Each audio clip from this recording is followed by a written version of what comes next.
Hello gin lovers, welcome back. I'm Bobby Freeman and today my friends, welcome not only to my channel but also, as you can see, to my new studio. Those of you who are regular viewers to the show will know that I usually present this from my kitchen in my apartment. However, I have just moved out of my apartment and moved in with my girlfriend Narissa. So luckily, very kindly, she's let me use her garage as a studio. So thank you to Narissa and welcome everybody else to my new studio. So then, you're thinking to yourselves, which gin is going to be first to break in the new studio? Well, I shall tell you, my friends. It's going to be this little fellow, and I can barely believe I'm saying this, but yes, it is another Gordon's on the channel. And this one, my friend, is their latest attempt at making a gin. It's called Gordon's White Peach.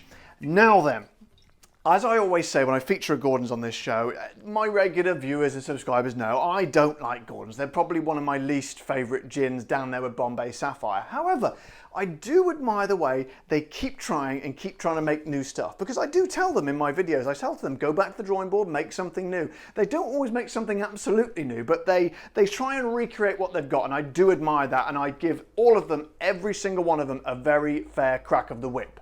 But before we get stuck in, it's time again to thank yet another one of my very kind subscribers who has joined the ranks of my Patreon. So Mr. Elliot Lip, thank you very much. You are a gentleman, sir, and I salute you. Now then, as you know, I usually read from the website of the gin to find out a little bit about it. However, I don't know if it's because it's a limited edition, but they don't have anything about this on the Gordon's website. It's like they're denying all knowledge of it, which seems very suspicious to me. However, I have sourced some information from another generic website, so it gives give you a little bit about it. Where was it? I thought I had it all. Here we go. So, the natural mellow flavour of white peach is said to be crafted using the fully aromatic notes that make taste buds bloom. The new drink is best served with a slice of peach. Well, I won't be doing that. Or a fresh basil leaf. I definitely won't be doing that. Topped with crushed ice and carefully balanced with a refreshing taste of tonic. Well, I bloody well will be doing that. So, my friends, let us fanny around no more. Let's get the old top off and get things moving. So then, no corks on the old Gordon's, which is very disappointing straight away. But never mind, never mind. Whack him in the old glass. So, let's have a little sniff, shall we?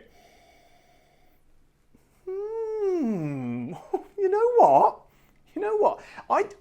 That actually smells quite nice. I don't think we've ever tried a peach flavoured gin before. So to be fair to Gordon's, this is quite out there, This is quite new and daring. So you never know. Maybe this will work. Does it?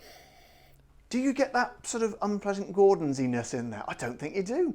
I do not think you do. So let us fanny around. No, I already said that, didn't I? Let us. Oh God.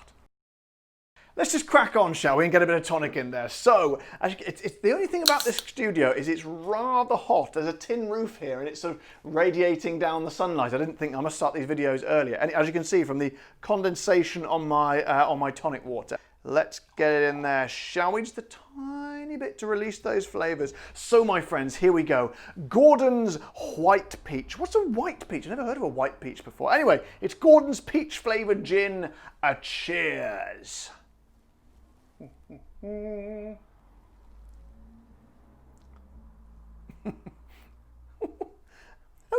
Okay. You know what? What do I think?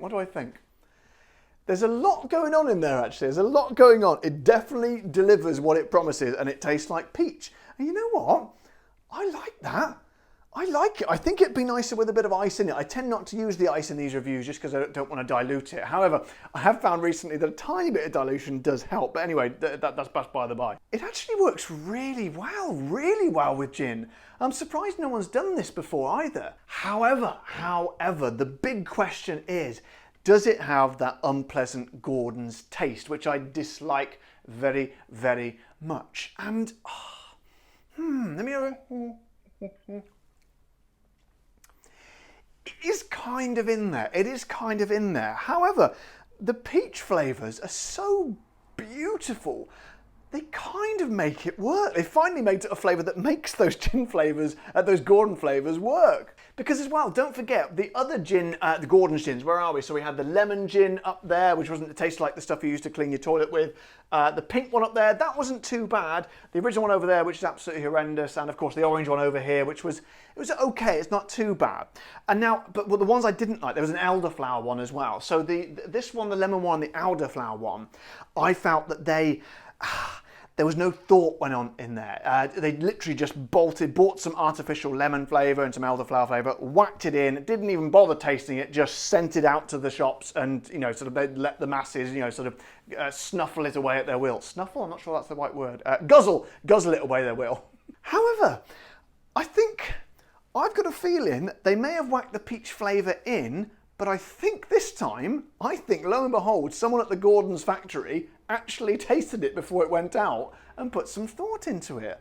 Not a great deal of thought, not, you know, maybe a couple of minutes, but still some thought nonetheless. Because I tell you what, it's actually working quite well being so hot in here, because this, on a summer's day, on a hot summer's day with some ice, yeah, maybe stick a bit of peach in there as well, actually. I don't sort of, I've never garnished anything with peach before. I don't really like peach that much, to be honest, not the actual fruit, but I don't say this, I don't say stuff very often, any good stuff very often about gin, well, obviously say stuff about gin, oh Jesus.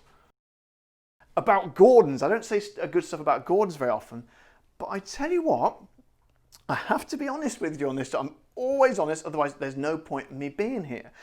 I could quite happily drink that on a summer's day in the garden, sat in the sun with some sun cream on, obviously, you know, my skin, and I would genuinely enjoy it. That is nice. And this is what I always say to Gordon's. You know, I've given them some terrible reviews. They must hate me. They absolutely hate me, although they probably don't know I exist. But if they do, they definitely won't like me. However, that, my friends, I have to say, I have to be honest with you, is a nice gin. It's not the best gin in the world. It's not the most complex gin. It's not the most intelligent gin. It's not going to knock your socks off like some of the, you know, what did I do the other week? Like the Melbourne Gin Company, which is absolutely extraordinary.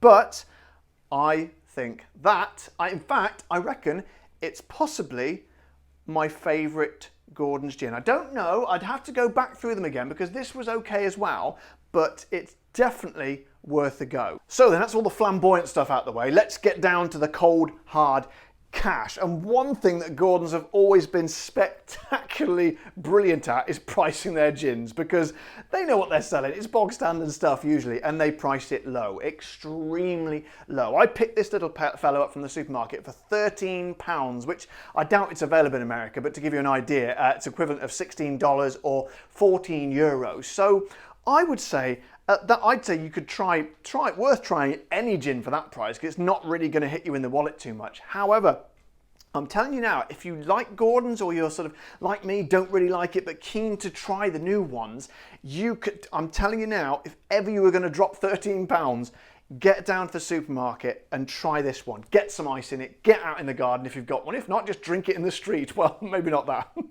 But I promise you, I think out of all the Gordons, you will most certainly like this one. If you don't, I'll come around and give you some cash. Actually, no, I've said that before. I'm not 100%. I never do that with the Gordons. I do that with the really good gins, but I would come round and maybe do some trawls for you if you didn't. No heavy lifting though, please. I've got a bit of a bad back. So my friends, I hope you've enjoyed that video today, the first one here in my new studio. I thought because I'm not sitting down anymore, I might sort of use the space a little bit, sort of prance around over here and over there, but however, I've scratched myself several times on this one and that one, so I'll probably stay more towards the middle, but we'll see how it goes. And as always, don't forget to subscribe to my channel and like the video, and of course, if you want to support the show, head over to my Patreon page like good old Elliot Lip did as well. But until next time, guys, as always, take care, stay safe. Look at that, I developed a wider stance there for the salute. It must be a big one today. Take care, stay safe, and keep drinking the gin. Ooh, it was a big one.